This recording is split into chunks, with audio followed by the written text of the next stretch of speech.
সিদ্ধান্তটা যেহেতু নিছে এটা আমাদের জন্য একদিকে ভালো হয়েছে। আমরা আমাদের বীরদের কাছে একটা আবদার রাখবো আর কি। আমি জানি না আরবি ভাষায় এই আবদারটা কীভাবে রাখা উচিত, যে ভারত মহাসাগরও টার্গেট করছেন, ফাইন, পরিধি অনেক দূর বেড়ে গেছে, বীরদের হাত এখন লম্বা হইতে হইতে ভারত মহাসাগরে আসছে।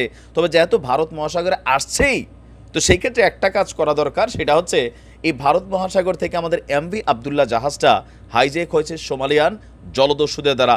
ভাই, এই এলাকায় দস্যু টস্যুগুলোরও মাঝে মাঝে ক্ষেপণাস্ত্র ড্রোন ট্রোন মাইরা উড়াই দিবেন। তবে হ্যাঁ, ভারত মহাসাগরে হঠাৎ করে কেন কন্ট্রোলিং নিতে যাচ্ছে আপনার আমাদের বীররা, সেটার একটা কারণ হতে পারে ভারতের বেশ কিছু বড়সড় জাহাজ কোম্পানি বা আমাদের এশিয়ার বেশ কিছু জাহাজ কোম্পানি এই আন্তর্জাতিক শিপিং পথকে ব্যবহার করে ইসালে নানান ধরনের পণ্য পৌঁছায়, সামরিক বেসামরিক অনেক কিছুই পৌঁছায়। দর্শক, যখন মার্কিন যুক্তরাষ্ট্র এবং ইঙ্গো বাহিনী প্লাস তাদের দোসররা মিলা ইয়েমেনের বীরদেরকে কোনোভাবেই কাবু করতে পারছে না, গিয়েছিল ইরানের কাছে। ইরান বলছে, দেখো ভাই, এটা আমাদের কন্ট্রোলিংয়ে নাই, এটি ঘাটতেরাই। এর মাঝখানে হামলার পরিধি আরও বাড়ানোর ঘোষণা দিয়েছে ইয়েমেনের বীররা। আপনার এই ঘোষণা দিয়েছেন গোষ্ঠীটির নেতা মালেক ভাই। তিনি আপনার বক্তব্যটা আন্তর্জাতিক গণমাধ্যম বার্তা সংস্থা রয়টার্সকে দিয়েছেন।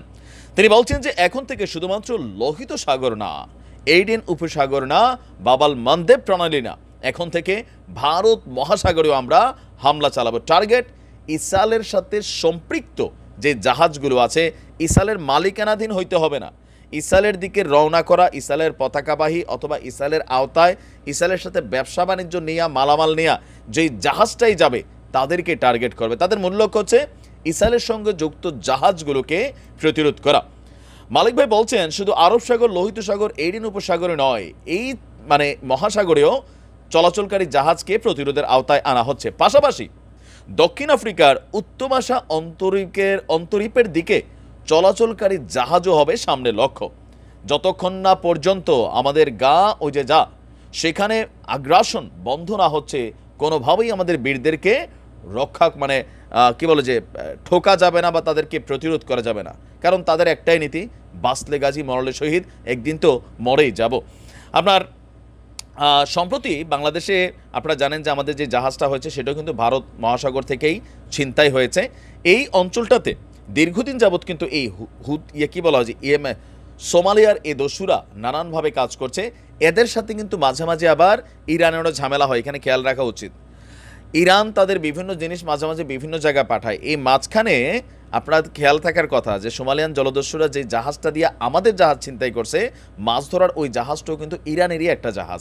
সো আমার মনে হয় যে আমাদের ইয়েমেনের বীররা যেহেতু এ পার্ট অফ ইরান, তো তারা এই সোমালিয়ান জলদস্যুদের এই রোডটাতে যদি মনে করলেন থামাই দিতে পারে, দমাইতে পারে, তাহলে এটা আন্তর্জাতিকভাবেও অন্তত আমাদের মতন দেশগুলা আমরা বীরদের প্রতি আর একটু কৃতজ্ঞ থাকবো, আর এটাতে ভালোই হবে।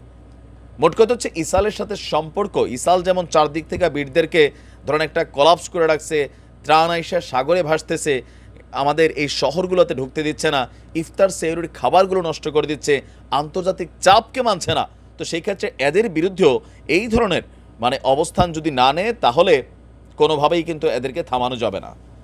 ধন্যবাদ বীরদের এমন সিদ্ধান্তের জন্য। ভালো থাকুন। আসসালামু আলাইকুম।